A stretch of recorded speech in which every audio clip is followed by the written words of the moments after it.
नमस्कार। चलिए आज एक ऐसी कहानी में चलते हैं जहां एक मामूली सी दिखने वाली चीज, एक माला, अपने साथ लाती है मौत का साया। तूने माला नहीं, मौत बेची है। सोचिए, एक बूढ़े आदमी के मुंह से निकली ये चेतावनी कितनी डरावनी होगी। और यही वो पल था जब एक बर्थडे पार्टी का मजाक एक खौफनाक हकीकत में बदलने वाला था। तो कहानी की शुरुआत होती है एक हॉरर थीम वाली सरप्राइज पार्टी से।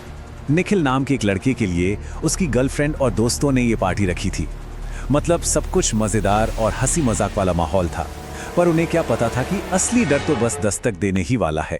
पार्टी खत्म होने के बाद जो बचा कुचा सामान था, उसमें से एक मोतियों की माला वॉचमैन ने कुछ लड़कों को 100 रुपए में बेच दी। बस एक छोटा सा लेन देन, पर यही मामूली सी घटना उस पूरी त्रासदी की जड़ बन गई जब एक बूढ़े आदमी ने उस माला के पीछे छुपी खौफनाक सच्चाई बताई। वो बूढ़ा आदमी बताता है कि ये कोई मामूली माला नहीं है, बल्कि ये एक बदला लेने वाली आत्मा का घर है। एक ऐसी आत्मा जो बस किसी के छूने का इंतजार कर रही थी। अब सवाल ये है कि आखिर ये आत्मा है किसकी? तो सुनिए, ये आत्मा है हीरो नाम के एक कातिल की, जिसने अपनी मंगेतर अंजलि को धोखे की वजह से मार डाला था। और कहते हैं जब उसे फांसी दी गई तब भी यही माला उसके गले में थी। अब सोचिए, उसकी नफरत और बदले की आग ने इस माला को कितना खतरनाक बना दिया होगा। और ये दुष्ट आत्मा ना सालों से एक इंसानी शरीर की तलाश में थी, और अब उसे वो मौका मिल गया था। इस श्राप का खेल बहुत सीधा है। कोई भी इस माला को पहन ले, हीरो की आत्मा उसके शरीर पर कब्जा कर लेती है, और फिर शुरू होता है कुंवारी लड़कियों के शिकार का एक खूनी सिलसिला। श्राप अब आजाद था और उसे अपना पहला शिकार निखिल के दोस्तों के बीच ही मिल गया।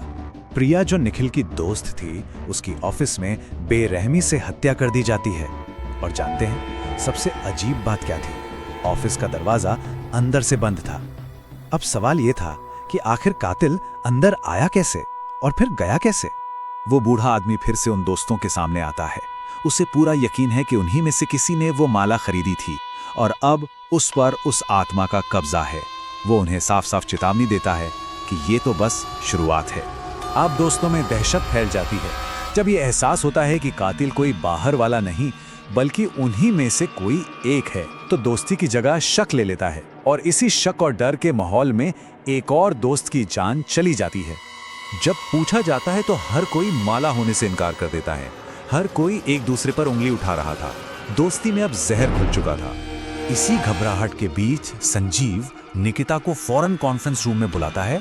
वो कहता है कि ये जिंदगी और मौत का सवाल है, और साथ में ये भी कहता है कि किसी को बताना मत कि तुम मुझसे मिलने आ रही हो। लेकिन जब निकिता वहां पहुंचती है तो उसके पैरों तले से जमीन खिसक जाती है। सामने संजीव की लाश पड़ी थी, और उसे भी ठीक उसी बेरहमी से मारा गया था जैसे प्रिया को। अब यहां आकर कहानी और भी उलझ जाती है। बूढ़े आदमी ने तो कहा था कि आत्मा सिर्फ कुंवारी लड़कियों को मारती है, तो फिर संजीव को क्यों मारा गया?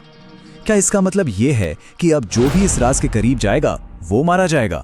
कातिल की ये तलाश अब एक ऐसे मोड़ पर पहुंचती है जहां एक ऐसा भयानक सच सामने आता है जिसकी किसी ने कल्पना भी नहीं की थी। निकिता को निखिल की चिंता होती है, तो वो उससे मिलने उसके घर जाती है। निखिल कहता है कि उसकी तबीयत ठीक नहीं है। निकिता उसके लिए चाय बनाने किचन में जाती है, और वहीं उसे एक बहुत ही डरावनी चीज मिलती है। चाय के डिब्बे के अंदर उसे वही श्रापित मोतियों की माला मिलती है, और उसी पल सारी कड़ियां जुड़ जाती हैं।